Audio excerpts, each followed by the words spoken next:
கர்த்தருடைய வார்த்தைக்கு செல்லுவோம், திருப்பிக் கொள்வோம். உபாகமம் புஸ்தகம் 4ஆம் அதிகாரம் 31வது வசனம். உன் தேவனாகிய கர்த்தர் இரக்கமுள்ள தேவனாய் இருக்கிறபடியால் அவர் உன்னை கைவிடவும் மாட்டார், உன்னை அழிக்கவும் மாட்டார். உன் பிதாக்களுக்கு தாம் ஆணையிட்டு கொடுத்த உடன்படிக்கையை மறக்கவும் மாட்டார். உன் தேவனாகிய கர்த்தர் இரக்கமுள்ள தேவனாய் இருக்கிறபடியால், எல்லாரும் சொல்லுவோம், என் தேவனாகிய கர்த்தர் இரக்கமுள்ளவராய் இருக்கிறார். என் தேவனாகிய கர்த்தர் இரக்கமுள்ள தேவனாய் இருக்கிறார். ஆமென். கடந்த பல வாரங்களாக நேம்ஸ் ஆஃப் காட், தேவனுடைய நாமங்கள், தேவனுடைய நாமங்களை குறித்து நாம் செவ்வாய்க்கிழமை ஆராதனைகளிலே நாம் பார்த்து கொண்டு வருகிறோம், நாம் தியானித்து கொண்டு வருகிறோம். நம்முடைய தேவனுக்கு சத்திய வேதத்திலே அநேக நாமங்கள் இருக்கிறது. ஏலோஹிம், எல் ஷடாய், எபனேசர், எல்ரோயி, யெகோவா ஈரே, யெகோவா ராஃபா, யெகோவா ஷம்மா, யெகோவா ஷாலோம், யெகோவா ஷிக்கேனு, யெகோவா சபயோத், இமானுவேல், இயேசு என்று இப்படி நம்முடைய தேவனுக்கு சத்திய வேதத்திலே அநேக நாமங்கள் இருக்கிறது. அது மாத்திரமல்ல, அவருடைய ஒவ்வொரு நாமமும் அவருடைய சுபாவத்தை நமக்கு வெளிப்படுத்துகிறது. அவருடைய ஒவ்வொரு நாமமும் அவருடைய குணாதிசயத்தை நமக்கு வெளிப்படுத்துகிறது. அவருடைய ஒவ்வொரு நாமமும் அவருடைய அந்த தன்மையை நமக்கு வெளிப்படுத்துகிறது. அவருடைய ஒவ்வொரு நாமமும் அவருடைய அந்த கேரக்டரை, அவர் எப்படிப்பட்டவர் என்பதை நமக்கு வெளிப்படுத்துகிறது. அவர் எப்படிப்பட்டவர், அவர் என்ன செய்கிறார், அவரால் என்ன செய்ய முடியும் என்பதையெல்லாம் இந்த நாமங்கள் நமக்கு தெளிவாய் வெளிப்படுத்துகிறது. அவர் எவ்வளவு நல்லவர், அவர் எவ்வளவு பெரியவர், அவர் எவ்வளவு வல்லமையுள்ளவர், அவர் எவ்வளவு உண்மையுள்ளவர் என்பதையெல்லாம் இந்த நாமங்கள் நமக்கு வெளிப்படுத்துகிறது. அவர் எவ்வாறு நம்மை போஷிக்கிறார், அவர் எவ்வாறு நம்மை பாதுகாக்கிறார், அவர் எவ்வாறு நம்மை பராமரிக்கிறார், அவர் எவ்வாறு நம்மை நடத்துகிறார் என்பதையெல்லாம் இந்த நாமங்கள் நமக்கு தெளிவாய் வெளிப்படுத்துகிறது. அது மாத்திரமல்ல, இதிலே அநேக நாமங்களை குறித்து நாம் ஏற்கனவே பார்த்து தியானித்தோம். கடந்த 2 வாரங்களாக ஒரு நாமத்தை குறித்து நாம் பார்த்து கொண்டு வருகிறோம். அந்த நாமம் என்ன? எல் ரேச்சும். எல் ரேச்சும், எல் ரேச்சும் என்கிற இந்த நாமத்தை கடந்த 2 வாரங்களாக நாம் பார்த்து கொண்டு வருகிறோம். சரி, எல் ரேச்சும் என்றால் என்ன அர்த்தம்? எல் ரேச்சும் என்றால் என்ன பொருள்? எல் ரேச்சும் என்று சொன்னால் கருணையின் தேவன் என்று அர்த்தம். எல் ரேச்சும் என்று சொன்னால் இரக்கத்தின் தேவன் என்று அர்த்தம். எல் ரேச்சும் என்று சொன்னால் மனதுருக்கத்தின் தேவன் என்று அர்த்தம். எல் ரேச்சும் என்று சொன்னால் பரிதபிக்கிற தேவன் என்று அர்த்தம். மனதுருகுகிற தேவன் என்று அர்த்தம். எல்லையற்ற இரக்கத்தை உடைய தேவன் என்று அர்த்தம். இதில் பாருங்க, அநேக வசனங்களை நாம் எடுத்து பாருங்க தியானித்தோம். நம்முடைய தேவன் கொடூரமான ஒரு அரக்கன் கிடையாது. ஆமென். நம்முடைய தேவன் கொடூரமான ஒரு அரக்கன் கிடையாது. நம்முடைய தேவன் இரக்கத்தின் தேவனாயிருக்கிறார். நம்முடைய தேவன் கல் நெஞ்சம் படைத்தவர் கிடையாது, கல்லானவர் கிடையாது. நம்முடைய தேவன் இரக்கத்தின் தேவனாயிருக்கிறார். அவர் மென்மையான தேவனாயிருக்கிறார் என்பதை சத்திய வேதத்திலே நாம் ஆழமாய் பார்க்கிறோம். ஓகே, இதை தொடர்ந்து பாருங்க, இன்னும் சில காரியங்களை இன்றைக்கு நாம் பார்த்து தியானிக்க போகிறோம். அருமையானவர்களை கவனியுங்கள்.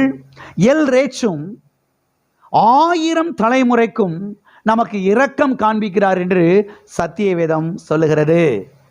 எத்தனை தலைமுறைக்கு?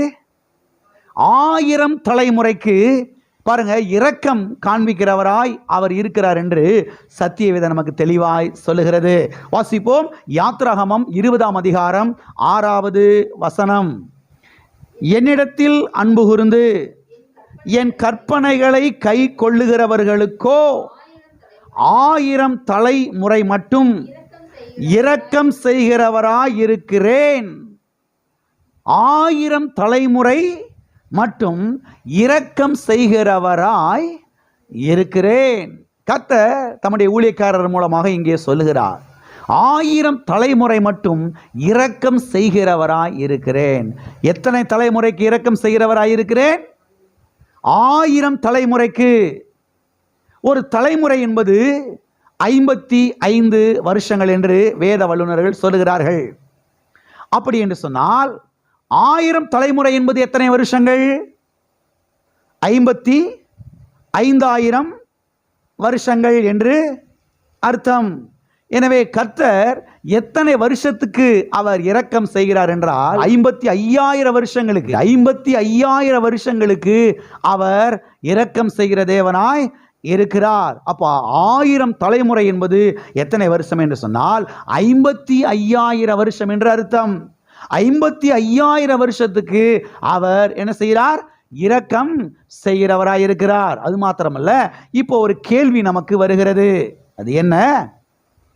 கர்த்தர் 55,000 வருஷத்துக்கு மட்டும்தான் அவர் இரக்கம் காண்பிப்பாரா? அதுக்கு பிறகு இரக்கத்தை முடிச்சிருவாரா? அதுக்கு பிறகு இரக்கத்தை காண்பிக்க மாட்டாரா என்கிற ஒரு கேள்வி நமக்கு என்ன செய்கிறது? வருகிறது. அருமையானவர்களை கவனிங்கள். இதற்கான பதிலை சத்தியவேதத்திலிருந்து நாம் ஆழமாய் கவனிக்க வேண்டும். கர்த்தர் ஒரு மனுஷனுக்கு இதை சொல்கிறார். ஒரு மனுஷனுக்கு இதை சொல்றாரு, நீ எனக்கு கீழ்ப்படிந்து நடந்தால், என்னை அன்பு கூர்ந்தால், 1000 தலைமுறைக்கு நான் உனக்கு என்ன செய்வேன்? இரக்கம் காண்பிப்பேன் என்று ஒரு மனுஷனுக்கு சொல்லுகிறார். ஒரு மனுஷனை பார்த்து சொல்லுகிறார். எனவே தகப்பனுக்கு 1000 தலைமுறை என்றால் மகனுக்கும் 1000 தலைமுறை என்றுதான் அர்த்தம். மகனுக்கும் 1000 தலைமுறை என்றால் பேரனுக்கும் 1000 தலைமுறை என்றுதான் அர்த்தம். கவனிங்க, தகப்பனுக்கு 1000 தலைமுறை, மகனுக்கு 999 தலைமுறை, பேரனுக்கு 998 தலைமுறை. அப்படி குறைத்து கொண்டே கர்த்தர் செய்யலை, போகலை. தகப்பனை பார்த்து சொல்கிறாரு, 1000 தலைமுறைக்கு இரக்கம் காண்பிப்பேன். இப்போ மகனை பார்த்து சொல்கிறாரு, 1000 தலைமுறைக்கு என்ன செய்வேன்? இரக்கத்தை காண்பிப்பேன். பேரனை பார்த்து கர்த்தர் சொல்கிறாரு, 1000 தலைமுறைக்கு என்ன செய்வேன்? நான் இரக்கத்தை காண்பிப்பேன் என்று. ஆகவே இந்த இரக்கங்கள் குறைந்து கொண்டே போகவில்லை, இரக்கங்கள் கூடிக்கொண்டே என்ன செய்கிறது? போகிறது. எனவே கர்த்தரை அன்பு கூறுகிறவர்களுக்கு இரக்கம் காண்பிக்கப்பட்டு கொண்டே வருகிறது என்பதுதான் இதனுடைய அர்த்தமாகும். கர்த்தரிடத்தில் அன்பு கூர்ந்து கர்த்தருடைய வார்த்தைக்கு கீழ்ப்படியும் பொழுது எல் ரேச்சும் என்ன செய்கிறார்? அவர் இரக்கத்தை காண்பித்து கொண்டே வருகிறார். அல்லேலூயா. கர்த்தர் தம்முடைய இரக்கத்தை என்ன செய்து கொண்டே இருக்கிறார்? காண்பித்து கொண்டே இருக்கிறார்.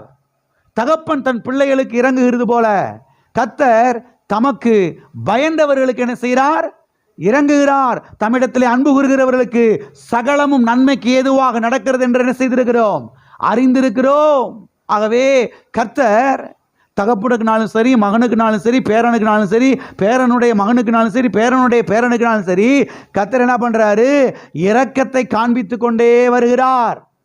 ஹல்லேலூயா.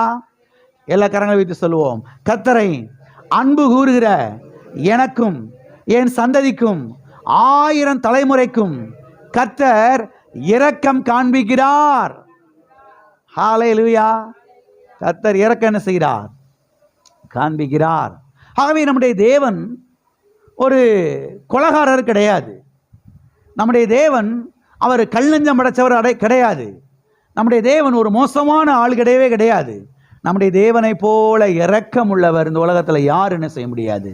இருக்க முடியவே முடியாது. அது மாத்திரமல்ல, இந்த இரக்கம் யார் மூலமாய் நமக்கு காண்பிக்கப்படுகிறது என்று சொன்னால் இயேசு கிறிஸ்துவின் மூலமாக நமக்கு காண்பிக்கப்படுகிறது என்று சத்தியவேதம் நமக்கு தெளிவாய் சொல்லுகிறது. யார் மூலமாய் காண்பிக்கப்படுகிறது? இயேசு கிறிஸ்துவின் மூலமாய் இந்த இரக்கம் என்ன செய்யப்படுகிறது? நமக்கு காண்பிக்கப்படுகிறது.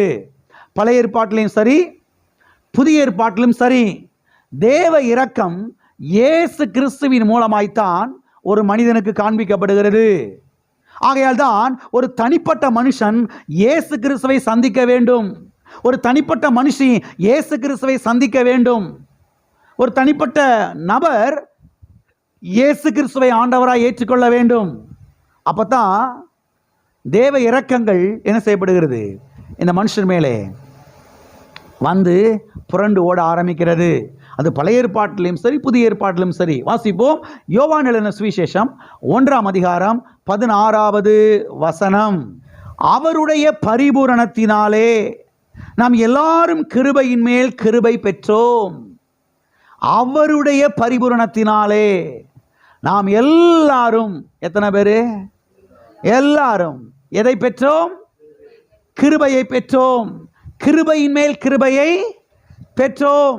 இந்த வசனத்திலே கிருபை என்ற இடத்திலே இரக்கம் என்று போட்டு வாசித்தால் அது ரொம்ப நல்லா நமக்கு புரியும். எனவே இரக்கம் என்று போட்டு வாசிக்கிறேன், எல்லாரும் கவனியுங்கள். அவருடைய பரிபூரணத்தினாலே நாம் எல்லாரும் இரக்கத்தின் மேல் இரக்கம் பெற்றோம். இரக்கத்தின் மேல் யாருடைய பரிபூரணத்தினாலே? அவருடைய, எவருடைய? இயேசு கிறிஸ்துவினுடைய. இயேசு கிறிஸ்துவின் மூலமாய்த்தான் நமக்கு இரக்கத்தின் மேல் இரக்கம் காண்பிக்கப்படுகிறது. இயேசு கிறிஸ்துவின் மூலமாய்த்தான் நமக்கு கிருபையின் மேல் கிருபை காண்பிக்கப்படுகிறது. இயேசு கிறிஸ்துவின் மூலமாய்த்தான் எல்லா ஆசீர்வாதங்களும் நமக்கு வருகிறது. இயேசுவை அன்றி எந்த ஒரு ஆசீர்வாதத்தையும் பரலோக தகப்பனிடத்திலிருந்து, பரலோக தேவனிடத்திலிருந்து எந்த மனுஷனும் பெற்றுக்கொள்ள முடியாது. ஆகையால் ஒரு தனிப்பட்ட மனுஷன் இயேசு கிறிஸ்துவை முதலாவது என்ன செய்ய வேண்டும்? ஏற்றுக்கொள்ள வேண்டும். இயேசுவே எனக்காய் கல்வாரி சிலுவையிலே மரித்தீர், அடக்கம் பண்ணப்பட்டீர், 3ஆம் நாள் உயிர் தெழுந்தீர், இன்றைக்கும் ஜீவிக்கிறீர் ஆண்டவரே. என்னுடைய பாவங்களை மன்னி, என்னுடைய அக்கிரமங்களை மன்னியும், என்னுடைய மீறுதல்களை மன்னியும், என்னுடைய குற்றங்களை மன்னியும், என்னுடைய பிள்ளையா ஏற்றுக்கொள்ளும் ஆண்டவரே என்று ஏற்றுக்கொள்ளும் பொழுது அந்த மனுஷனுடைய பாவங்கள் மன்னிக்கப்படுகிறது. இரக்கத்தின் மேலே இரக்கம் என்ன செய்யப்படுகிறது? அந்த மனுஷன் மேலே ஊற்றப்படுகிறது. இரக்கத்தின் மேலே இரக்கம் என்ன செய்யப்படுகிறது? ஊற்றப்படுகிறது. ஆமென். இங்கே நாம் பார்க்கிறோம், அவருடைய பரிபூரணத்தினாலே. இது புதிய ஏற்பாடு தானே பாஸ்டர்? அப்போ பழைய ஏற்பாட்டிலே ஜனங்கள் எப்படி இரக்கத்தை பெற்றார்கள்? பழைய ஏற்பாட்டிலையும் சரி, இரக்கத்தை இயேசு கிறிஸ்துவின் மூலமாய்த்தான் பெற்றார்கள். அது எப்படி பாஸ்டர் அப்படின்னா, கர்த்தர் ஆதாம்கிட்ட சொன்னார், ஏவாள்கிட்ட சொன்னார், சொல்லலை, அதை நடைமுறைப்படுத்தி காண்பித்தார். ஆதாம் ஏவாளும் பாவம் செய்து அவர்கள் புதருக்குள்ளே போய் ஒளிந்து கொண்டார்கள். உடனே கர்த்தர் வந்து பேசுகிறாரு. பேசிட்டு இப்போ சொல்கிற அங்கே ஒரு காரியத்தை செய்கிறார். என்ன பண்ணுறாரு? ஒரு மிருகத்தை அடிக்கிறார். வேதவல்லுநர் சொல்லுகிறார்கள், நிச்சயமாகவே அது ஒரு ஆட்டுக்குட்டியாக தான் இருக்க வேண்டும் என்று. ஏன்னா அடுத்து வரக்கூடிய எல்லா சம்பவங்களிலேயும் கூட ஆட்டுக்குட்டியை தான் அங்கே அவர்கள் பலியிடுகிறார்கள். பாருங்க, ஆட்டுக்குட்டியை பாருங்க, அவரே அங்கே பலியிட்டு அதனுடைய தோலை எடுத்து அந்த இரத்தத்தினால் ஆகிய அந்த உடையை அவர்கள் மேலே போற்றி விடுகிறார்கள். கர்த்தர் என்ன சொல்றாரு? இங்க பாரு, இந்த ஆட்டுக்குட்டியின் இரத்த புண்ணியத்தின் மித்தமாய் நீ இரக்கத்தை பெற்றிருக்கிறாய். இந்த ஆட்டுக்குட்டியின் இரத்த புண்ணியத்தின் நிமித்தமாய் நீ கிருபை பெற்றிருக்கிறாய். இந்த ஆட்டுக்குட்டி எந்த பாவமும் செய்யல, எந்த குற்றமும் செய்யல, எந்த தவறு அது மேல இல்லை. ஆனால் தவறு செஞ்சது நீ.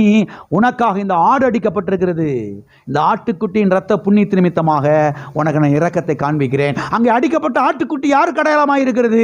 கல்வாரி சிலுவையில் அடிக்கப்பட்ட இயேசு கிறிஸ்துவுக்கு அடையாளமாக இருக்கிறது. அவர் சிலுவையில் சிந்தின அந்த இரத்தத்துக்கு அடையாளமாக இருக்கிறது. ஆகவே பழைய ஏற்பாட்டிலும் சரி, புதிய ஏற்பாட்டிலும் சரி, பாருங்க, இரக்கத்தை நாம் யார் மூலமாய் பெற்றுக்கொள்கிறோம்? இயேசு கிறிஸ்துவின் மூலமாய் என்ன செய்கிறோம்? பெற்றுக்கொள்கிறோம். அதன் பிறகு பாருங்க, மக்கள் ஆடுகளை கொண்டு வந்து தேவாலயத்திலே, அந்த ஆசரிப்பு கூடாரத்திலே, பரிசுத்த ஸ்தலத்திலே பலியிடுகிறார்கள். பலியிடப்பட்ட எல்லா ஆடுகளுமே இயேசு கிறிஸ்துவை அம்புக்குறியிட்டு காண்பிக்கிறது. ஆகவே பழைய ஏற்பாட்டிலும் சரி, புதிய ஏற்பாட்டிலும் சரி, அவருடைய பரிபூரணத்தினாலே நாம் இரக்கத்தின் மேலே இரக்கத்தை பெறுகிறோம். ஆமென். வேற எந்த வழியிலையும் இரக்கத்தை நாம் பெற்றுக்கொள்ள முடியாது. தேவனுடைய அருளை, தேவனுடைய கிருபையை, தேவனுடைய கருணையை, தேவனுடைய அந்த ஆசீர்வாதத்தை வேற எந்த வழிகளிலேயும் நாம் பெற்றுக்கொள்ள முடியாது. இயேசு கிறிஸ்துவின் மூலமாய்த்தான் நாம் பெற்றுக்கொள்ள முடியும். எனவே தான் ஆண்டவராகிய இயேசு கிறிஸ்து சொன்னார், நானே வழியும், நானே சத்தியமும், நானே ஜீவனுமாயிருக்கிறேன். ஹல்லேலூயா. என்னை அல்லாமல் ஒருவனும் பிதாவினிடத்திலே வரான், என்னை அல்லாமல் ஒருவனும் பரலோகத்துக்கு வரான், என்னை அல்லாமல் ஒருவனும் இரக்கத்தை பெறான், என்னை அல்லாமல் ஒருவனும் ஆசீர்வாதத்தை பெறான். அப்ப எல்லா நன்மைகளும், எல்லா ஆசீர்வாதங்களும் தேவனுடைய அருளும் ஆசையும் எப்படி வருகிறது? இயேசு கிறிஸ்துவின் மூலமாய் வருகிறது.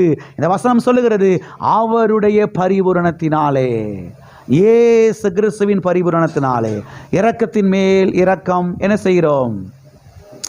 பெறுகிறோம். அது மாத்திரமல்ல, இந்த வசனம் இன்னொரு மொழிபெயர்ப்பில் எப்படி வந்திருக்கிறது என்றால், இங்கே நாம் பார்க்கிறோம், நம்முடைய தமிழ் பைபிள் எப்படி வந்திருக்குது? அவருடைய பரிபூரணத்தினாலே நாம் எல்லாரும் கிருபையின் மேல் கிருபை பெற்றோம். அதை இரக்கம் என்று போட்டு வாசித்தால் அது நன்றாக இருக்கும் என்று வேத வல்லுநர் சொல்லுகிறார், அல்லது சரி என்று சொல்லுகிறார். அப்படி போட்டு நாம் வாசித்தோம். ஓகே. ஆனால் இந்த வசனம் இன்னொரு மொழிபெயர்ப்பில் எப்படி வந்திருக்கிறதாம்? வாசிக்கிறேன், கவனியுங்கள். இரக்கம் இயேசு கிறிஸ்துவின் மூலம் நம்மேலே பொழிந்து அருளப்படுகிறது. நம்மேலே என்ன செய்யப்படுகிறது? பொழிந்து அருளப்படுகிறது. இரக்கம் அப்படியே பாருங்க, பனி இறங்குது இல்லையா? நம்ம தேசத்தில் அப்படிலாம் பார்க்க முடியல. அந்த கொடைக்கானல், பெங்களூர், ஊட்டிக்கு போனால் கொஞ்சம் அதை கொஞ்சம் பார்க்கலாம். மற்ற குளிர் பிரதேசம், அருணாச்சல பிரதேசம் சொல்கிறாங்க, இன்னும் வட இந்தியாவில் காஷ்மீர் இதெல்லாம் சொல்கிறாங்க. அப்படியே பனி கட்டி அப்படியே பனி அப்படி கொத்து கொத்தா விழுகிறத பார்க்க முடியும். அப்படியே ரோடெல்லாம் கிடக்குது. அப்படியே அந்த ஜேசிபி புல்டோஸெல்லாம் வச்சு விளக்குறாங்க, ரோடே மறைஞ்சிருது. அப்படியே கையில் பிடிக்கலாம், அப்படியே பொழிந்து விழுகுது கீழே. கர்த்தர் என்ன பண்ணுறாரா? தம்முடைய இரக்கத்தை இயேசு கிறிஸ்துவின் மூலமாக நம்முடைய குடும்பத்தின் மேலே, நம்முடைய பிள்ளைகள் மேலே, நம்முடைய வாழ்க்கையில் அப்படி பொழிந்து அருளுகிறாராம். இரக்கத்தை மனதிலே கொண்டு வாருங்கள். இதெல்லாம் மனதிலே கொண்டு வரும் பொழுது வாழ்க்கை துளிர்க்க ஆரம்பிக்கும், வாழ்க்கை தளர்க்க ஆரம்பிக்கும். பிரச்சனையே யோசிச்சுக்கிட்டு இருக்கும் பொழுது ஒன்று நடக்காது. வியாதியே பார்த்துக்கிட்டு இருக்கும் பொழுது ஒன்று நடக்காது. தேவனே, உம்முடைய இரக்கங்கள் இயேசு கிறிஸ்துவின் கல்வாரியின் மூலமாக, அவருடைய இரத்தத்தின் மூலமாக என் வாழ்க்கையிலே பொழிந்து அருளப்படுகிறது. உடைய இரக்கங்கள் இந்த பிரச்சனைக்கு பதிலாக இருக்கிறது. இந்த வியாதி பிரச்சனைக்கு, இந்த தரித்திர பிரச்சனைக்கு, இந்த நோய் பிரச்சனைக்கு, இந்த குடும்ப பிரச்சனைக்கு உடைய இரக்கங்கள் பதிலாக இருக்கிறது. ஆண்டவரே, உடைய இரக்கம் பெரியது. இப்படி பேச பழகணும். தனியாக இருக்கும் பொழுது, வீட்டில் இருக்கும் பொழுது இப்படி பேச பழகணும். புலம்பி கொட்டி தவிச்சு யாரா சிக்குவா புறத்தினி கொட்டி தீர்த்துருவோம். மக்கள் அலைகிறார்கள், தங்களுக்குள்ள இருக்கக்கூடிய பிரச்சனைகளை மற்றவங்கள்ட்ட கொட்டுறதுக்கு அலைகிறாங்க. கர்த்தர் சொல்கிறாரு, வாயை க்ளோஸ் பண்ணு, வாயை மூடு. முதல்ல ஒரு பிரயோஜனம் இல்லை. எல்லா பிரச்சனை, உன் பிரச்சனையை பூரா எல்லாத்துலேயும் போய் ஒப்பிச்சுட்டு வர்றதுனால ஒன்றும் நடக்க போகிறது கிடையாது. பிரச்சனை தீராது, பிரச்சனை முடிவுக்கு வர போகிறது கிடையாது. என் இரக்கத்தை என் பிரச்சனத்துக்கு எனக்கு நினைப்பூட்டு. கர்த்தாவே, உம்முடைய இரக்கங்கள் பெரியது, உம்முடைய காருண்யம் பெரியது, உம்முடைய கிருபை பெரியது, உம்முடைய அன்பு பெரியது ஆண்டவரே, உம்முடைய மனதுருக்கம் பெரியது ஆண்டவரே. என்கிட்ட சில தவறுகள் இருக்கலாம், என்கிட்ட சில குறைகள் இருக்கலாம், என்கிட்ட சில பலவீனங்கள் இருக்கலாம். அதன் மத்தியிலையும் நீர் இரக்கமுள்ள தேவனாயிருக்கிறீர், நீர் கிருபையுள்ள தேவனாயிருக்கிறீர் ஆண்டவரே. இப்படி பேசும் பொழுது வியாதிகள் மறைய ஆரம்பிக்கும், தரித்திரங்கள் மாற ஆரம்பிக்கும், கடன் பிரச்சனைகள் மாற ஆரம்பிக்கும், குடும்ப பிரச்சனைகள் மறைய ஆரம்பிக்கும். ஹல்லேலூயா. எனவேதான் அடிக்கடி இயேசுவை நாம் நோக்கி பார்க்க வேண்டும், அவருடைய கல்வாரியை நோக்கி பார்க்க வேண்டும், அவருடைய தழும்புகளை நோக்கி பார்க்க வேண்டும், அவருடைய சிலுவையை நோக்கி பார்க்க வேண்டும், அவர் சிலுவையில் சிந்தின ரத்தத்தை நோக்கி பார்க்க வேண்டும். நோக்கி பார்க்கும் பொழுது இன்னும் அதிகமான இரக்கங்கள் நம்மையிலே பொழிந்து அருளப்படுகிறது. இந்த இரக்கங்கள் நம்மை மெய்யாகவே வாழ வைக்கும். ஹல்லேலூயா. பக்கத்தில் கையப்பிடி சொல்லுங்க, தேவ இரக்கம் மெய்யாகவே உங்களை வாழ வைக்கும். ஹல்லேலூயா. இப்பொழுது ஒரு சில உதாரணங்களை சத்தியவேதத்திலே நாம் பார்க்க போகிறோம். சத்தியவேதத்திலே லோத்து என்கிற ஒரு மனுஷனை குறித்து நாம் பார்க்கிறோம். வாசிப்போம். ஆதியாகமம் 19ஆம் அதிகாரம் 15வது வசனம், 16வது வசனம். கிழக்கு வெளுக்கும்போது அந்த தூதர் லோத்தை நோக்கி, பட்டணத்துக்கு வரும் தண்டனையில் நீ அழியாதபடிக்கு எழுந்து உன் மனைவியையும் இங்கே இருக்கிற உன் 2 குமாரத்திகளையும் அழைத்து கொண்டு போ என்று சொல்லி அவனை துரிதப்படுத்தினார்கள். அவன் தாமதித்து கொண்டிருக்கும் போது கர்த்தர் அவன் மேல் வைத்த இரக்கத்தினாலே அந்த புருஷர் அவன் கையையும் அவன் மனைவியின் கையையும் அவன் 2 குமாரத்திகளின் கையையும் பிடித்து அவனை பட்டணத்துக்கு வெளியே கொண்டு போய் விட்டார்கள். கொண்டு போய் அவன் மேல் வைத்த இரக்கத்தினாலே. எவன் மேலே வைத்த இரக்கத்தினாலே? லோத்துவின் மேல் வைத்த இரக்கத்தினாலே. இங்கே கர்த்தர் லோத்துவின் மேலே வைத்த இரக்கத்தை குறித்து வாசிக்கிறோம். கவனிங்கள். சோதோம் கொமோரா என்கிற பட்டணம் அங்கே பாவத்தினாலே நிறைந்திருந்தது. சோதோம் கொமோரா 2 பட்டணங்கள். அது அங்கே பாவத்தினாலே நிறைந்திருந்தது. எனவே அது இப்பொழுது அழிக்கப்பட போகிறது. அது மாத்திரமல்ல, இந்த பட்டணத்துக்கு அருகிலே தான் லோத்து கூடாரத்தை போட்டு அவன் குடியிருந்தான். அவனுடைய வேலைக்காரிகள், ஒட்டகங்கள், கழுதைகள், ஆடு மாடு எல்லாம் அங்கே தான் இருந்தது. எனவே லோத்துவினுடைய குடும்பம் அங்கே குடியிருந்தபடினாலே கர்த்தர் என்ன பண்ணினார் என்றால், லோத்துவும் அவன் குடும்பத்தாரும் அழிந்து போய்விடக்கூடாது என்பதற்காக தேவ தூதர்களை பரலோகத்திலிருந்து அனுப்பி இவர்களை அங்கே காப்பாற்றினார் என்று நாம் பார்க்கிறோம். அந்த இடத்தை விட்டு கர்த்தர் இவர்களை வெளியேற்றினார் என்று நாம் பார்க்கிறோம். இவன் தாமதிக்கிறான். என்ன செய்கிறான்? தாமதிக்கிறான். என்ன செய்கிறான்? ஏன் தாமதிக்கிறான்? ஐயோ, இவ்வளவு சொத்து இங்கே இருக்குது, இவ்வளவு வெள்ளி பொண்ணு இங்கே இருக்கு, இவ்வளோத்தையும் விட்டுட்டா போகிறது. கர்த்தர் சொல்கிறாரு, கொஞ்ச நேரத்தில் பட்டணம் அழிய போகுது, சாம்பலாக போகுது. இதில் உன் குடும்பம் காப்பாற்றப்படணும். இப்போ வெள்ளி பொண்ணு நகை அது இது சொத்து, அது தோப்பு துறவு ஆட்டுக்குட்டி மான்குட்டின்னு சொன்னா நீ சேர்ந்து என்ன செய்ய வேண்டியதா? போக வேண்டியதா? கர்த்தர் சொல்கிறாரு, ஓடிரு மத நடத்த விட்டு கிளம்புன்றாரு. இவன் தாமதித்து கொண்டிருக்கிறான். என்ன செஞ்சு கொண்டிருக்கிறான்? தாமதித்து கொண்டிருக்கிறான். இங்கே நான் பார்க்கிறோம், அந்த புருஷர், அதாவது அந்த தேவதூதர்கள் அவனுடைய கையை பிடிச்சி இழுத்துட்டு ஓடுறாங்க. அவனுடைய மனைவியுடைய கையை, அவங்க 2 குமாரத்தினுடைய கையை பிடிச்சி தர தர தர தர இழுத்துட்டு நிறுத்திடுறாங்க. ஓடுறாங்க. வெளியில் கொண்டு போய் விட்டாச்சு. வெளியில் அங்கே கொண்டு போய் விட்ட உடனேயே அக்கினி இறங்கி பட்டணங்கள் சாம்பலாய் போனது என்பதை நாம் பார்க்கிறோம். கவனியுங்கள். இங்கே நாம் பார்க்கிறோம், கர்த்தர் லோத்துவின் மேலே வைத்த இரக்கத்தினாலே. இந்த கவனியுங்கள். எத்தனையோ வேளைகளிலே நமக்கு தெரியாமலேயே கர்த்தர் நம்மை காப்பாற்றி இருக்கிறார். தெரியலன்னா தெரிஞ்சுக்கங்க, இந்த மாலை வேளையிலே தெரிந்து கொள்ளுங்கள். எத்தனையோ முறை நமக்கே தெரியல, ஆனால் கர்த்தர் நம்மளை என்ன செஞ்சிருக்கிறாரு? காப்பாற்றிருக்கிறார். நம்முடைய பிள்ளையை காப்பாற்றிருக்கிறார். நம்முடைய பேர பிள்ளையை காப்பாற்றிருக்கிறாரு. ஏன் தெரியுமா? கர்த்தர் நம்ம மேல வச்ச இரக்கம். அவர் நாமம் எல் ரேச்சும், அவர் இரக்கமுள்ள தேவனாய் இருக்கிறபடினாலே என்று சத்தியவேதத்தில் நாம் பார்க்கிறோம். அவர் நம்மளை வைத்த இரக்கத்தினாலே என்று நாம் பார்க்கிறோம். எனவே ஊரே அழிந்து போனாலும் நீங்களும் அழிஞ்சு போக மாட்டோம். நல்ல செய்தி. ஊரே அழிஞ்சு போனாலும் நீங்களும் என்ன செய்ய மாட்டோம். அது பஞ்சத்தினால் அழியலாம், அது பூகம்பத்தினால் அழியலாம், அது தண்ணீர்னால் அழியலாம், அது அக்கினினால் அது அழியலாம், எப்படியோ அழியலாம். அழிந்து கொண்டிருக்கிறது பல இடங்களில் நம்ம அதெல்லாம் பார்க்குறோம். ஆனால் கர்த்தர் நமக்கு சொல்லுகிறார், ஊரே அழிஞ்சாலும் நீயும் குடும்பமும் காப்பாற்றப்படுவீர்கள். ஏன்னா இயேசு கிறிஸ்துவின் மூலம் உன் மேலே நான் இரக்கத்தை வச்சிருக்கிறேன். இயேசு கிறிஸ்துவின் மூலமாக உனக்கு நான் இரக்கத்தை காமிக்கிறேன். நீ நல்லவென்றனால கிடையாது, நீ கெட்டிக்காரன்றனால கிடையாது, நீ யோக்கியன்றனால கிடையாது, நீ உண்மை உள்ளவன்றனால கிடையாது. இயேசு கிறிஸ்து உண்மை உள்ளவராய் இருக்கிறபடினாலே அவருடைய கல்வாரி பாடுகள் மூலமாக உனக்கு நான் என்ன செய்கிறேன்? இரக்கத்தை காண்பிக்கிறேன். ஆகையால் அடிக்கடி இயேசு கிறிஸ்துவுக்காக நன்றி செலுத்த வேண்டும். இயேசுவே, நீர் பட்ட பாடுகள், நீர் கொடுத்த விலைக்கிரயம் ஆண்டவரே, நீர் சிந்தின ரத்த ஆண்டவரே, அது நிமித்தமாக இன்றைக்கு நான் என்னுடைய பிள்ளைகளும் பிழைத்திருக்கிறோம். இன்றைக்கே செத்து போக வேண்டிய ஆள் நாங்க, இன்னைக்கும் மண்டையப்பட வேண்டிய ஆள் நாங்க. இன்னைக்கு நாங்கள் உயிரோடு இருக்கிறோம்னா இயேசுவே உடைய கல்வாரி புண்ணியம், உடைய ரத்த புண்ணியம் ஆண்டவரே, அதன் மூலமாக பிதாவாகி தேவன் எங்களுக்கு காண்பிக்கிற அந்த இரக்கம் ஆண்டவரே. அடிக்கடி இப்படி நன்றி செலுத்த வேண்டும். ஒரு உணர்வு நமக்கு வர வேண்டும். ஒரு உணர்வு இல்லாத ஆட்களாக இருக்கக்கூடாது. மற்ற ஆட்கள்லாம் பாருங்க, உணர்வு இல்லாமல் அவங்க வாட்டுக்கு போயிடுவாங்க. எப்போது ஒரு உணர்வுள்ள இருதயம், கர்த்தாவே, ஒருவேளை கையில் என்கிட்ட நிறைய கட்டுக்கட்ட பணம் இல்லாமல் இருக்கலாம், ஆனால் ஒன்று, நீங்கள் என் கூட இருக்கிறீங்க. உடைய இரக்கம் என் மேல என்ன செய்யுது? இருக்குது ஆண்டவரே. ஓ தேவனே உமக்கு ஸ்தோத்திரம்.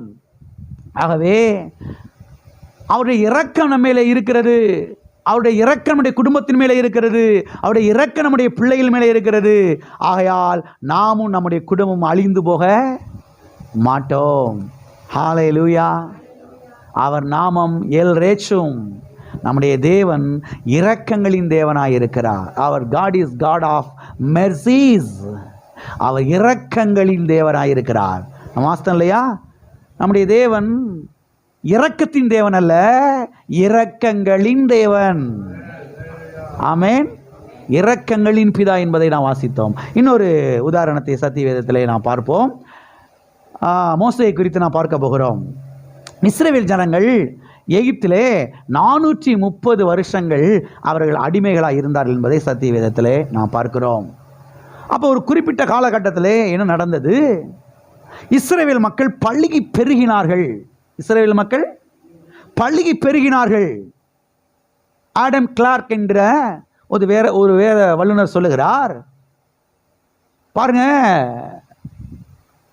கர்த்தருடைய இரக்கத்தினால என்ன நடந்துச்சா, ஒவ்வொருத்தவங்களும் ஒரே பிரசவத்தில் 2-3 பிள்ளைகளை பெற்றுக்கிட்டாங்களாம். அது மாத்திரமில்ல, இந்த குறைந்த வயது சாவு அது நிறுத்தப்பட்டுருச்சான். இந்த 10 வயசில் சாகிறது, 20 வயசில் சாகிறது, 35 வயசில் சாகிறது, இதெல்லாம் கர்த்தர் தடுத்து, இதெல்லாம் கர்த்தர் வந்து நிறுத்தி அவர்களை கர்த்தர் என்ன செஞ்சுட்டாரா? பழுகி பெருக வச்சுட்டாராம். அதனால தான் இஸ்ரவேல் மக்கள் எகிப்து தேசத்திலிருந்து வெளியே புறப்பட்டு வரும்போது கிட்டத்தட்ட 30 லட்சம் பேர் வெளியே வந்தாங்களாம். எத்தனை லட்சம்? ஒருத்தர் சொல்கிறாரு அதெல்லாம் இருக்காது, அது என்னமோ ஜீரோவை கொஞ்சம் யாராவது தெரியாமல் போட்டு விட்டாங்க. எப்படி இருக்காங்க பாருங்க சில ஆட்கள். 30 லட்சத்துக்கு பக்கத்தில் ஜீரோவை இதை தெரியாமல் போட்டு விட்டாங்க. ஆடம் கிளார்க் சொல்கிறாரு அதெல்லாம் கிடையாது, 30 லட்சம்ன்றது கரெக்ட் தான், 1 லட்சம் ஃபேமிலி என்பது கரெக்ட் தான். எப்படின்னா இது நடந்திருக்கும்.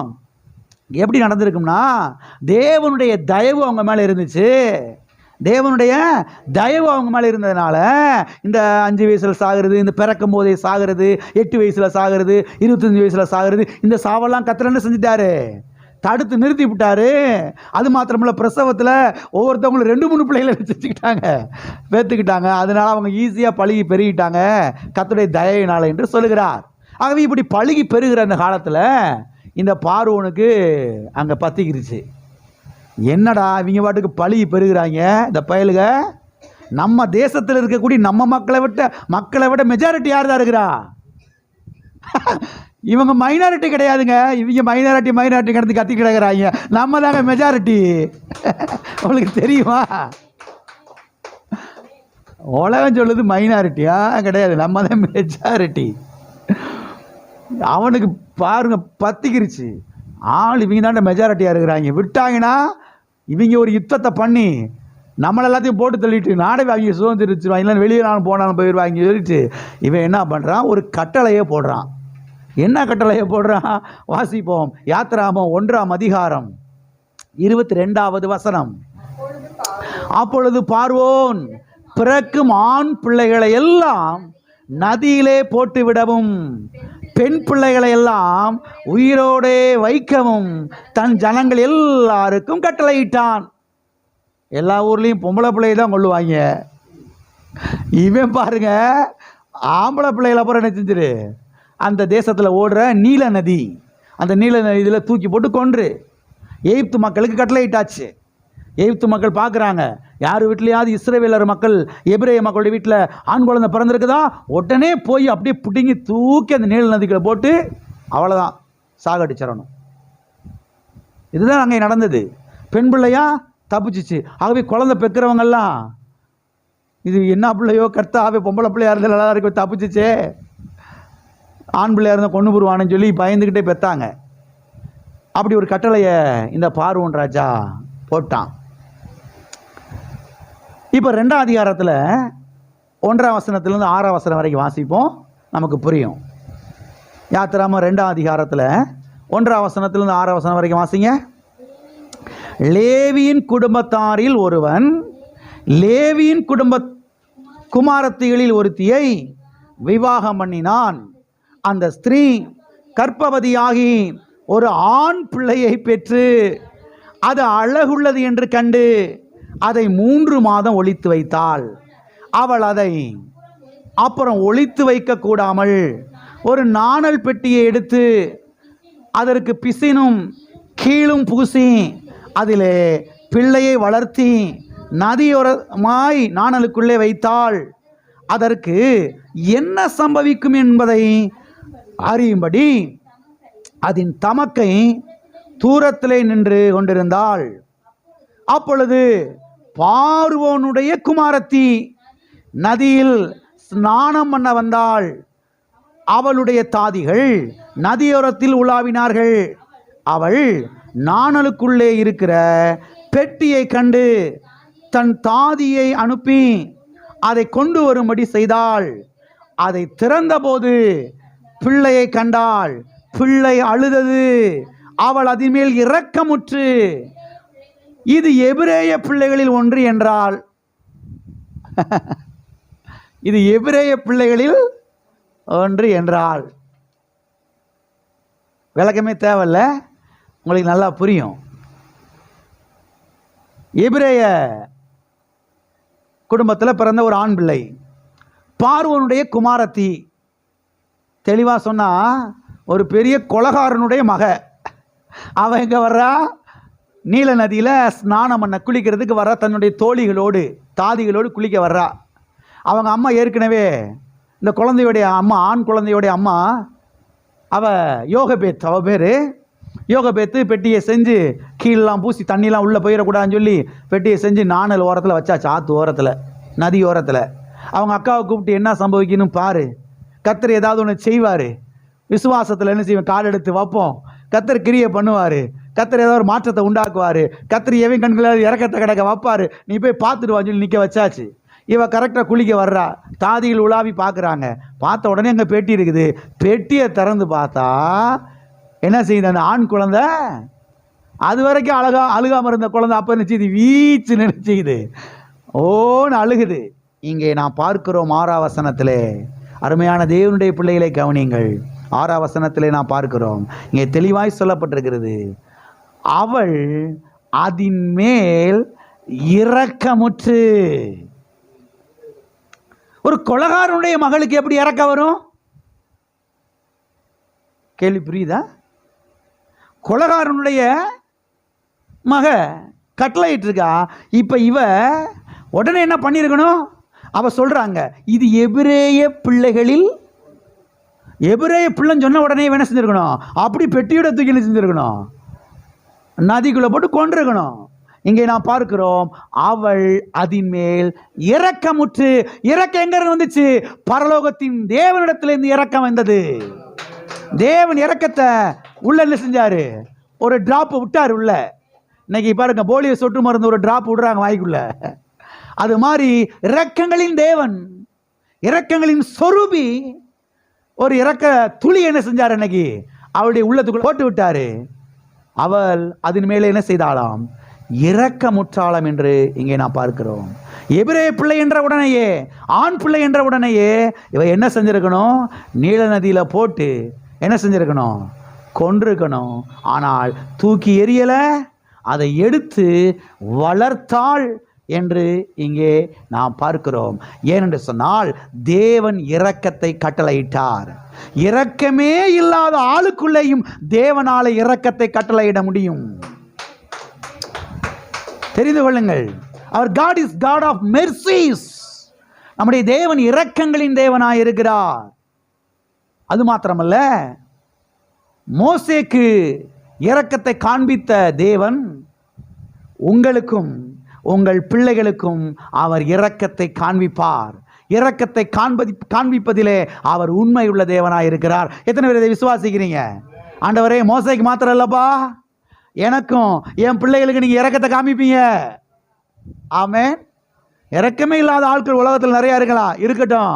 ஆனா அவனுக்குள்ள எனக்கு என்ன செய்வீங்க? இரக்கத்தை கட்டளையிடுவீங்க. மோசமான ஆளா இருக்கட்டும், கொடூரமான ஆளா இருக்கட்டும், எரிந்தெறிந்து விழுகிற ஆளா இருக்கட்டும், கர்த்தர் உங்களுக்கும் உங்கள் பிள்ளைகளுக்கும் அங்கே இரக்கத்தை கட்டளையிடுவார். ஹல்லேலூயா. பக்கத்தில் கைப்பிடி சொல்லுங்க, கர்த்தர் உங்களுக்கும் உங்கள் பிள்ளைகளுக்கும் இரக்கத்தை கட்டளையிடுவார். ஹல்லேலூயா. அது மாத்திரமல்ல, எல்ரேச்சும் தம்முடைய இரக்கத்தினாலே அநேகரை குணமாக்கினார் என்று சத்திய வேதத்திலே நாம் வாசிக்கிறோம். வாசிப்போம். மத்தேயு எழுதின சுவிசேஷம் 20ஆம் அதிகாரம் 29வது வசனம் முதல் 34வது வசனம் வரைக்கும். அவர்கள் எரிகோவிலிருந்து புறப்பட்டு போகையில் திரளான ஜனங்கள் அவருக்கு பின் சென்றார்கள்.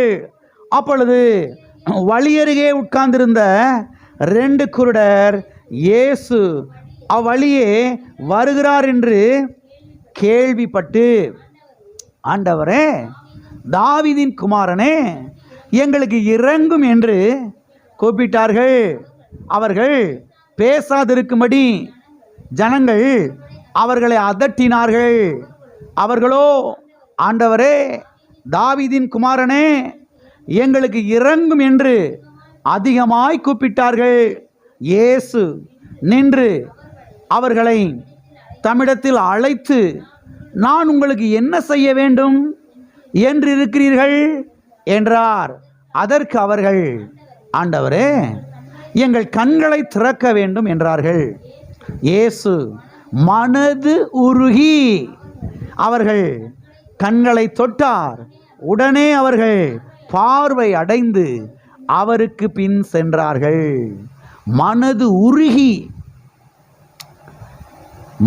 உருகி தொட்டார் என்று இங்கே நாம் பார்க்கிறோம். இங்கே கர்த்தர் மனதுருகி இரக்கமுற்று இந்த 2 குருடர்களையும் குணமாக்குகிறதை நாம் பார்க்கிறோம். அருமையானவர்களை கவனியுங்கள்.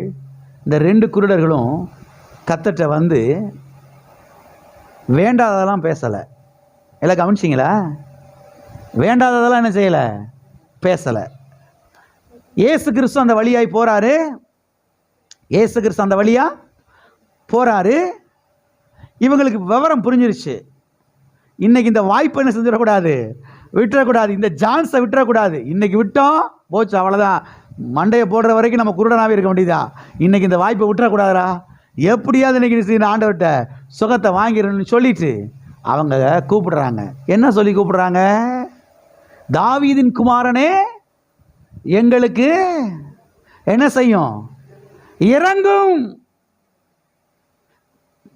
கொடூரமான அரக்கனே அப்படின்னு கூப்பிடலை. கல்லஞ்சம் படைச்சவரே அப்படின்னு கூப்பிடலை. ஏன் எங்களை எப்படி படைச்சீரு அப்படின்னு முறுமுறுக்கலை.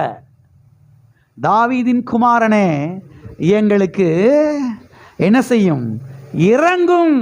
மக்கள்லாம் சத்தம் போடுறாங்க, டேய் சும்மா கடங்கடா, இவங்க வேற இடையில கடந்து கத்தி கிடக்குறாங்க, இந்த பயலுக வேற, இங்கே நாங்களே போகிறது பெரிய விஷயமா இருக்குது, இதில் கண்ணு தெரியாது இந்த பயலுக வேற இடையில கடந்து வீச்சு கத்தி கிடக்குறா, சும்மா கடங்கடா.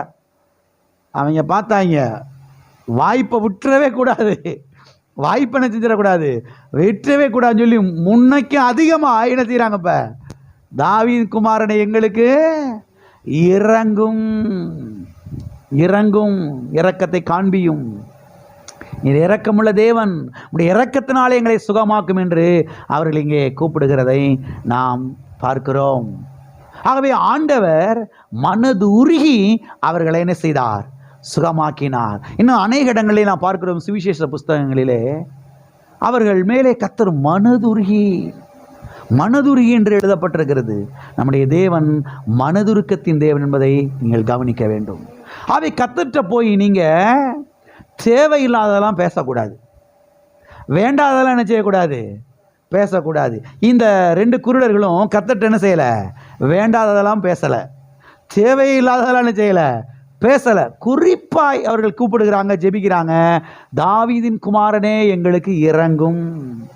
அநேக கிறிஸ்தவர்கள் பாருங்க, ஜெபத்தில் போய் தேவையில்லாததெல்லாம் பேசுறது. ஆண்டவரே, ஏன் ஆண்டவரே நீர் அப்படி செஞ்சீரு, ஏன் ஆண்டவரே நீங்கள் இப்படி செஞ்சீரு, ஏன் இப்படி நீங்கள் செஞ்சுருக்க கூடாது, அவருக்கு இவங்க ஆலோசனை கொடுத்துக்கிட்டு உட்காந்துருக்காங்க. ஜெபத்தில் போய் எனக்கு ஆலோசனைக்காரனாக இருந்தவன் யார் என்று கர்த்தர் கேட்கிறாரு. நான் பூமியை படைத்த போது நீ எங்கே இருந்தா யோபுவே? நான் அதெல்லாம் சிருஷ்டித்த போது நீ எங்க இருந்த? எனக்கு ஆலோசனை கர்த்தனா இருந்தவன் யார்? கிறிஸ்தவ மக்கள் பாருங்க, ஆண்டவர்கிட்ட போய் ஏன் ஆண்டவர் நீங்க இப்படி செஞ்சீங்க, ஏன் ஆண்டவர் அப்படி செஞ்சீங்க, நீங்க இப்படி செஞ்சா நல்லா இருந்திருக்குமே, ஏன் ஆண்டவர் ஏட்ட கொஞ்சம் வார்த்தை கேட்டிருக்க கூடாது, அப்படி இவங்க என்ன செஞ்சுக்கிட்டு இருக்காங்க. ஆண்டவர்கிட்ட போய் தேவையில்ல அதெல்லாம் பேசக்கூடாது. குடும்பம் நல்லா இருக்கணுமா, பிள்ளைங்க நல்லா இருக்கணுமா, வாழ்க்கை நல்லா இருக்கணுமா, தேவையில்லாதெல்லாம் பேசுறது நிறுத்திட்டு அவர்கிட்ட போய் என்ன செய்யணும்? கரெக்டாக குறிப்பாய் வார்த்தையின்படி ஜெபிக்க வேண்டும். கர்த்தாவே உடைய இரக்கத்தினாலே என் பிள்ளையை வாழ வையும். அவ்வளோதான். தேவையில்லாதெல்லாம் பேசக்கூடாது. அங்கே போய் கத்துட்ட தேவ பிரசனத்தில் போய் உடைய இரக்கம் என் பிள்ளையை வாழ வைக்கட்டும், உடைய இரக்கம் என் பிள்ளையை குணமாக்கட்டும் ஆண்டவரே. அது எப்பேற்பட்ட வியாதியாக இருந்தாலும் பரவாயில்ல, அதற்கு மேலாக உடைய இரக்கம் பெரியது, உடைய கிருபை பெரியது ஆண்டவரே. உடைய இரக்கத்தினாலே என் பிள்ளையை சுகமாக்கும். அது பிளட் கேன்சராக இருக்கட்டும், அது ஃபுட் பாய்சனாக இருக்கட்டும், அது எதாக இருக்கட்டும், டாக்டரால் முடியாத வியாதியாக இருக்கட்டும், அதை பற்றி பிரச்சனையே கிடையாது. உடைய இரக்கங்கள் கோடி மடங்கு பெரியது ஆண்டவரே. எல்லாம் இருக்கிறீங்களா? உடைய இரக்கம் பெரியது ஆண்டவரே. உடைய இரக்கத்தினாலே என் பிள்ளையை சுகமாக்கும், உடைய இரக்கத்தினாலே என் பிள்ளையை வாழ வையும், உடைய இரக்கத்தினாலே என் பிள்ளையை காப்பாற்றும், உடைய இரக்கத்தினாலே என்னுடைய பிள்ளை வந்து ஸ்கூலில் காலேஜில் ஃபஸ்ட் கிளாஸில் என்ன செய்யட்டும், வரட்டும் ஆண்டவரே. ஆமென். எப்பொழுதும் அவருடைய இரக்கத்தை குறித்து என்ன செய்ய வேண்டும்? ஜெபத்திலே பேச வேண்டும். ஹல்லேலூயா, ஹல்லேலூயா. எனவே ஜெபத்தில் போய் தேவையில்லாதெல்லாம் பேசுவதை நிறுத்த வேண்டும். தேவையில்லாதெல்லாம் பேசுவதை நிறுத்த வேண்டும். ஜெபத்தில் போய் இரக்கங்கள் வேலை செய்யும்படியாய் ஜெபிக்க வேண்டும். ஆண்டவரே உம்முடைய இரக்கம் என்னுடைய வியாபாரத்தில் வேலை செய்யட்டும், உம்முடைய இரக்கம் என்னுடைய தொழிலில் வேலை செய்யட்டும் ஆண்டவரே, உம்முடைய இரக்கம் என் வயலில் வேலை செய்யட்டும், உம்முடைய இரக்கம் என்னுடைய தோப்பில் என்ன செய்யட்டும், வேலை செய்யட்டும் ஆண்டவரே, உம்முடைய இரக்கம் என்னுடைய கற்பத்தில் வேலை செய்யட்டும். ஆமென், ஹல்லேலூயா. உம்முடைய இரக்கம் என்னுடைய ஹார்ட்டில் வேலை செய்யட்டும், உம்முடைய இரக்கம் என்னுடைய நுரையீரலில் என்ன செய்யட்டும், லங்ஸில் அது வேலை செய்யட்டும் ஆண்டவரே. உம்முடைய இரக்கங்கள் என்னுடைய பிரெயினில் வேலை செய்யட்டும் ஆண்டவரே. உம்முடைய இரக்கங்கள் என்னுடைய பிள்ளை வாழ்க்கையில் என்ன செய்யட்டும், வேலை செய்யட்டும். உம்முடைய இரக்கங்கள் எங்களுடைய ஊழியத்தில் எங்களுடைய சபையில் வேலை செய்யட்டும் ஆண்டவரே. இப்படி ஜெபிக்க கற்றுக்கொள்ள வேண்டும். எத்தனை இப்படி ஜெபிக்க போகிறீங்க? எனவே எல்ரேச்சும் தம்முடைய இரக்கத்தினாலே நம்மை குணமாக்க வல்லவராயிருக்கிறார். ஹல்லேலூயா. நம்மை வியாதினாலே அழுந்து விடுகிற தேவன் அவர் அல்ல. சில சமயங்களில் அந்த வியாதியினுடைய வலி எடுக்கும் போகும்போது அப்படியே கோபம் வருது, டென்ஷன் வருது. ஏன் ஆண்டவரே என் வலி உமக்கு புரியலையா, என் வேதனை உமக்கு புரியலையா ஆண்டவரே, ஏன் ஆண்டவரே என்னை போட்டு இப்படி சித்திரவதைப்படுத்துறீரு? கர்த்தர் நம்மளை சித்திரவதைப்படுத்தலை, கர்த்தர் வியாதியை கொடுக்கலை. திட்டமாய் தெரிந்து கொள்ளுங்கள். வியாதி மனுஷனுடைய பாவத்துக்கு பாருங்க, பாவம் வியாதி காரணமாக இருக்கிறது. பாவம் தான் வியாதிக்கு காரணம், பிசாசு தான் காரணம், நம்முடைய கீழ்ப்படியாமை தான் காரணம். இன்னும் பல காரணங்கள் இருக்கலாம். ஆனால் தேவன் வியாதிக்கு காரணம் கிடையவே கிடையாது. அவர் நல்லவர், அவர் இரக்கமுள்ளவர், அவர் அன்புள்ளவர். இப்போ வியாதி சுகமாகணும்னா என்ன பண்ணணும்? கர்த்தாவே உம்முடைய இரக்கத்தினாலே என்னை சுகமாக்கும், உம்முடைய இரக்கத்தினாலே என் பிள்ளையை காப்பாற்றும், உம்முடைய இரக்கத்தினாலே என் பிள்ளையை சுகமாக்கும் ஆண்டவரே. என் பிள்ளைக்கு உம்முடைய இரக்கத்தினாலே ஒரு வாழ்க்கையை அமைத்து கொடும். இப்படி பேசணும். இப்படி பேசும்போது நான் சொல்கிறேன், சத்தியம் சொல்லுகிறது, இது கர்த்தரால் ஆயிற்று, நம்முடைய கண்களுக்கு ஆச்சரியமாக இருக்கிறது. ஆச்சரியமான ரீதிகளிலே பிள்ளைகள் வாழ ஆரம்பிப்பார்கள். ஆச்சரியமான விதத்தில் குடும்பங்கள் வாழ ஆரம்பிக்கும். நமக்கு ஆச்சரியமாக இருக்கும், நமக்கு ஷாக்காக இருக்கும். என்னடா அது எப்படி நடந்துச்சு, இது எப்படி நடந்துச்சு ஆண்டவர், என்ன ஆண்டவர் எப்படி ஆண்டவர் நடந்துச்சு? கர்த்தர் சொல்லுவார், என் இரக்கத்தினால அதை செஞ்சிருக்கிறேன். ஆமென், ஹல்லேலூயா. ஆகவே ஜெபத்தில் போய் கர்த்தருடைய இரக்கத்தை என்ன செய்யுங்கள், நினைப்பூட்டுங்கள். ஹல்லேலூயா.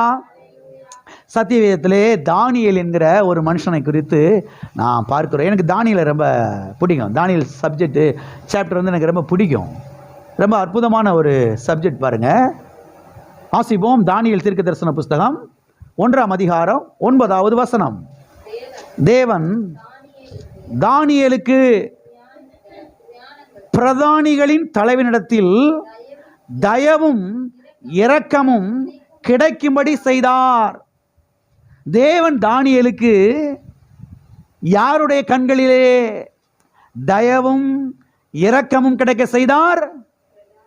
பிரதானிகளின் தலைவனிடத்திலே, பிரதானிகள்லாம் இருக்கிறாங்க, அவங்களே பெரிய பெரிய ஆபீசர், அவங்களுக்கெல்லாம் ஒரு தலைவன், அந்த தலைவனுடைய கண்களில் தயவும் இரக்கமும் கிடைக்க செய்தார் என்று இங்கே நாம் பார்க்கிறோம். தேவன் தானியேலுக்கு எதை கிடைக்க செய்தார்? தயவும் இரக்கமும். எல்லாம் சொல்லுங்க, தயவும் இரக்கமும், தயவும் இரக்கமும். யாரிடத்தில் கிடைக்க செய்தார்? பிரதானிகளின் தலைவன். பிரதானினாவே பெரிய ஒரு போஸ்டிங், அதுக்கு மேலே அவங்களுக்கெல்லாம் ஒரு தலைவன், ஒரு ஆபீசர், ஒரு அதிகாரி. யார் இந்த பிரதானி? பாபிலோன் அரசாங்கத்தின் அரசு அதிகாரி. என்ன அதிகாரி? அரசு அதிகாரி. அது மாத்திரமல்ல, இந்த தானியேல் யார் என்றால் அதை நீங்கள் புரிஞ்சுக்கிறணும். பிரதானி யாரு? பாபிலோன் அரசாங்கத்தினுடைய அதிகாரி. தானியேல் யாரு? தானியேல் இந்த பாபிலோன் தேசத்திலேயே பிறந்து வளர்ந்த ஒரு குடிமகன் கிடையாது. இவன் இஸ்ரவேல் தேசத்தை சேர்ந்தவன். அடிமையாக கொண்டு வரப்பட்டிருக்கிறார்கள். இஸ்ரவேல் மக்கள் அடிமைகளாக கொண்டு வரப்பட்டிருக்கிறார்கள். அடிமைகளாய் கொண்டு வரப்பட்ட அந்த இஸ்ரவேல் ஜனங்களில் ஒருத்தன் யாரு? தானியேல். இங்கே 70 வருஷம் 80 வருஷம் அடிமைகளாய் இருக்க போகிறார்கள். ஆகவே இப்படிப்பட்டவனுக்கு கர்த்தர் பாருங்க இரக்கம் கிடைக்க செய்தார் என்பதை இங்கே நாம் பார்க்கிறோம். ஒரு அந்நிய தேசம், நல்லா கவனிக்கணும் நீங்க, ஒரு அந்நிய தேசம், அந்நிய லாங்குவேஜ், அந்நிய கலாச்சாரம், அந்நிய உணவு முறைகள் எல்லாமே வேறங்க. டோட்டலா இவன் வளர்ந்த விதமே வேற, இவன் வளர்ந்த சூழலே வேற. புரியுதா உங்களுக்கு? இவங்க சில வித்தியாசமாக ட்ரெஸ் போடுவாங்க, இவங்க வித்தியாசமாக உணவுகளை சாப்பிடுவாங்க, சில உணவுகளை சாப்பிட மாட்டாங்க. கர்த்தரே அவங்களுக்கு செஞ்சிருக்கிறாரு, மோசையின் மூலமாக கட்டளையிட்டு இருக்கிறாரு. இவங்களுடைய கலாச்சாரம் எல்லாமே டோட்டல் டிஃப்ரெண்ட்டு. இவன் வித்தியாசமான ஒரு சூழ்நிலையில் வைக்கப்படுகிறான் அடிமையாக. அடிமைன்னா சொன்ன பேச்ச கேட்கணும், அவ்வளோதான். இல்லைன்னா கழுத்து, அவ்வளோதான், போட்டு தள்ளிடுவாங்க. இங்கே தேவையில்லாதெல்லாம் பேச முடியாது. சாப்பிடுனா சாப்பிட்டு கொடுக்குற சாப்பாடு, அவ்வளோதான். ஆனால் அந்த மனுஷன் போய் பேசுகிறான், கர்த்தர் தயவும் இரக்கமும் கிடைக்க செய்தார். ஒரு அரசு அதிகாரியிடத்திலே, அதைத்தான் நான் சொல்ல வரேன், ஒரு அரசு அதிகாரியின் இடத்திலே, ஒரு கவர்மெண்ட் ஆஃபீஸருடைய கண்களிலே, ஒரு கவர்மெண்ட் ஆபீசருடைய கண்களிலே தானியேலுக்கு தயவும் இரக்கமும் கிடைக்க செய்தார். சத்தியவேதம் சொல்லுகிறது, இயேசு கிறிஸ்து நேற்றும் இன்றும் என்றும் மாறாதவர். அன்றைக்கு தானியேலுக்கு தயவும் இரக்கம் கிடைக்க செய்திருப்பார் என்றால், இன்றைக்கு 2026 எனக்கு அந்த அரசு அதிகாரியுடைய கண்களில் கர்த்தர் செய்வார், தயவு இரக்கமும் கிடைக்க செய்வார். அந்த கலெக்டருடைய கண்களில், அந்த விஓ கண்களில், அந்த தாசில்தாருடைய கண்களில், ஆமென், அந்த இன்ஸ்பெக்டருடைய கண்களில், அந்த எஸ்ஐ கண்களில், ஹல்லேலூயா, எனக்கு தயவும் இரக்கமும், அந்த கமிஷனருடைய கண்களில் கர்த்தர் எனக்கு என்ன செய்வார்? தயவும் இரக்கமும் கிடைக்க செய்வார். ஹல்லேலூயா. ஆகவே இங்கே நாம் காண்பது என்ன? தேவன் அரசு அதிகாரியிடத்திலே பாருங்க, இன்றைக்கும் நமக்கு இரக்கம் கிடைக்க செய்கிற தேவனாய் அவர் இருக்கிறார். எல்லா கரங்களை சொல்லுவோம், நான் போகிற இடத்திலெல்லாம் கர்த்தர் எனக்கு தயவும் இரக்கமும் கிடைக்க செய்கிறார். பக்கத்தில் கைப்பிடி சொல்லுங்க, உங்களுக்கு நீங்க போகிற இடத்துல எல்லாம் கர்த்தர் உங்களுக்கு தயவும் இரக்கமும் கிடைக்க செய்கிறார். ஹல்லேலூயா. கர்த்தர் இரக்கமுள்ள தேவனாய் அவர் என்ன செய்கிறார்? இருக்கிறார். வாசிப்போம், லூக்கா எழுதின சுவிசேஷம் 1ஆம் அதிகாரம் 77வது வசனம் முதல் 79வது வசனம் வரைக்கும். நமது தேவனுடைய உருக்கமான இரக்கத்தினாலே தம்முடைய ஜனத்துக்கு பாவ மன்னிப்பாகிய ரட்சிப்பை தெரியப்படுத்தவும் அவருக்கு முன்னாக நடந்து போவாய், அந்தகாரத்திலும் மரண இருளிலும் உட்கார்ந்திருக்கிறவர்களுக்கு வெளிச்சம் தரவும் நம்முடைய கால்களை சமாதானத்தின் வழியிலே நடத்தவும் இரக்கத்தினாலே உன்னதத்திலிருந்து தோன்றிய அருணோதயம் நம்மை சந்தித்திருக்கிறது என்றான். இங்கே சகரியா என்கிற ஆசாரியன் பரிசுத்த ஆவியானவராலே நிரப்பப்பட்டு அவன் தீர்க்க தரிசனம் உரைக்கிறான். என்ன தீர்க்க தரிசனம் உரைக்கிறான் என்றால், தேவனுடைய உருக்கமான இரக்கத்தினாலே தான் பாவ மன்னிப்பாகிய ரட்சிப்பு நமக்கு உண்டாயிருக்கிறது என்று தீர்க்க தரிசனம் உரைக்கிறான். தேவ இரக்கத்தினாலே தான் அந்தகாரத்திலும் மரண இருளிலும் உட்கார்ந்திருக்கிற ஜனங்களுக்கு வெளிச்சம் உதித்தது என்று தீர்க்க தரிசனம் உரைக்கிறான். தேவன் தம்முடைய இரக்கத்தினாலே தான், தேவனுடைய உருக்கமான இரக்கத்தினாலே தான் நம்முடைய கால்களை சமாதானத்தின் வழியிலே அவர் நடத்துகிறார் என்று தீர்க்க தரிசனம் உரைக்கிறான். தேவனுடைய இரக்கத்தினாலே தான் அருணோதயம் என்று சொன்னால் சூரிய உதயம் என்று அர்த்தம். சூரிய உதயம் இங்கே யாரை குறிக்கிறது? ஆண்டவராகிய இயேசு கிறிஸ்துவை குறிக்கிறது. அவருடைய நாமத்துக்கு பயந்திருக்கிறவர்கள் மேல் நீதியின் சூரியன் உதிக்கும், அதன் செட்டைகளின் கீழ் ஆரோக்கியம் இருக்கும், நீங்கள் புறப்பட்டு போய் கொழுத்த கன்றுகளைப் போல வளர்வீர்கள் என்று மல்கியா தீர்க்க தரிசன புஸ்தகத்திலே நான் வாசிக்கிறோம். அந்த சூரிய உதயம், அந்த அருணோதயம் ஆண்டவராய் இயேசு கிறிஸ்துவுக்கு அடையாளமாய் இங்கே சொல்லப்பட்டிருக்கிறது. ஆகவே இங்கே சகரியா என்கிற இந்த ஆசாரியன் அவன் தீர்க்க தரிசனம் உரைக்கிறான். ஆகவே இங்கே நாம் காண்பது என்னவென்றால், தேவனுடைய உருக்கமான இரக்கம்தான் நமக்கு பாவ மன்னிப்பை என்ன செய்திருக்கிறது? தந்திருக்கிறது. தேவனுடைய உருக்கமான இரக்கம்தான் நமக்கு வேண்டிய எல்லாவற்றையும் என்ன செய்திருக்கிறது? தந்திருக்கிறது. தேவனுடைய இரக்கம்தான் நமக்கு சமாதானத்தை அருளி இருக்கிறது. தேவனுடைய இரக்கம்தான் நமக்கு ஐஸ்வர்யத்தை தந்திருக்கிறது. எனவேதான் தேவ இரக்கத்தின் மீது நம்முடைய கண்களை நாம் என்ன செய்ய வேண்டும்? பதித்து வைக்க வேண்டும். அது மாத்திரமல்ல, தேவனுடைய இரக்கத்துக்காக அடிக்கடி நாம் நன்றி செலுத்த வேண்டும். எதற்கு நன்றி செலுத்த வேண்டும்? தேவனுடைய இரக்கத்தினாலே. தேவனுடைய இரக்கத்திற்கு என்ன செய்ய வேண்டும்?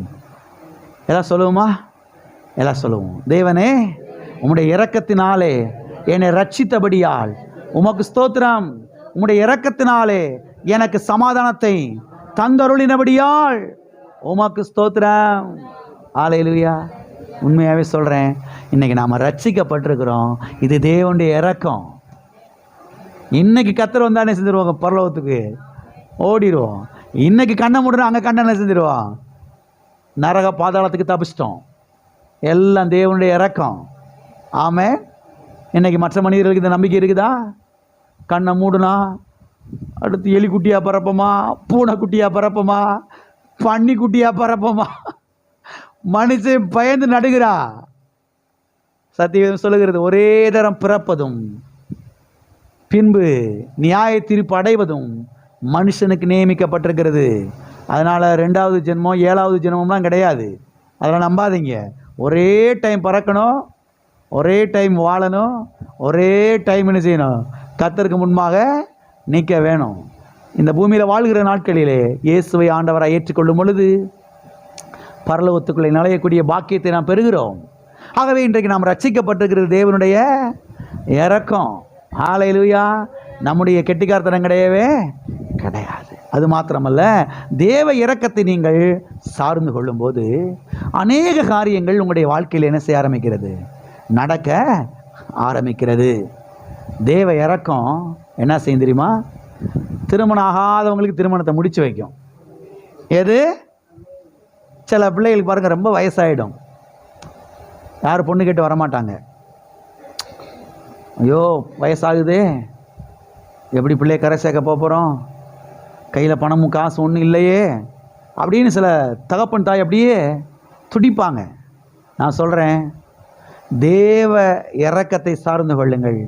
தேவ இரக்கத்தை நினைப்பூட்டுங்கள். தேவ இரக்கத்துக்கு நன்றி செலுத்துங்கள். தேவ இரக்கம் உங்கள் பிள்ளைக்கு திருமணத்தை முடித்து வைக்கும். ஆமென். தேவன் தம்முடைய இரக்கத்தினால திருமணத்தை என்ன செஞ்சுவார்? முடித்து வைப்பார். நல்ல மாப்பிள்ளையை கொண்டு வருவார். நல்ல பெண்ணை என்ன செய்வார் கர்த்தர் கொண்டு வருவார். தேவ இறக்கம் நல்ல பிள்ளைகளை பெத்தெடுக்க என்ன செய்யும், உங்களுக்கு உதவி செய்யும். பிரிந்து கிடக்கிற குடும்பங்களை தேவ இறக்கம் இணைச்சி வைக்கும். ஹல்லேலூயா. தேவ இறக்கம் பாருங்க, சம்பள உயர்வை உங்களுக்கு என்ன செய்யும், கட்டளையிடும். நமக்கு முன்னால் வந்த ஆட்கள்லாம் பாருங்க பார்ப்பாங்க, ஏன்னா நமக்கு பின்னால் வந்து எங்கேயும் போயிட்டான். அதுதான் தேவ இறக்கம். சம்பள உயர்வு, பதவி உயர்வு, அதுதான் தேவனுடைய இரக்கம். தேவ இரக்கம் பாருங்க, நம்முடைய குடும்பத்தை என்ன செய்ய ஆரம்பிக்கிறது, தழைத்து ஓங்க பண்ணுகிறது. தேவ இரக்கம் நான் சொல்கிறேன், நல்ல வீடுகளை நல்ல வண்டி வாகனங்களை உங்களுக்கு கொண்டு வந்து தரும். ஆமென். வீடு இல்லாதவங்களுக்கு, வண்டி இல்லாதவங்களுக்கு, கார் இல்லாதவங்களுக்கு, ஆமென், தேவ இரக்கம் என்ன செய்யும், கொண்டு வந்ததெல்லாம் தர ஆரம்பிக்கும். ஹல்லேலூயா. அதனால் அடுத்தவங்கெல்லாம் பார்த்து என்ன செய்ய வேணாம், நீங்கள் போராமப்பட வேணாம்.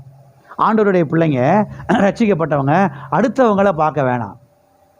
அவங்க வீட்டில் ஃப்ரிட்ஜு வாங்கிட்டு போட்டோம்.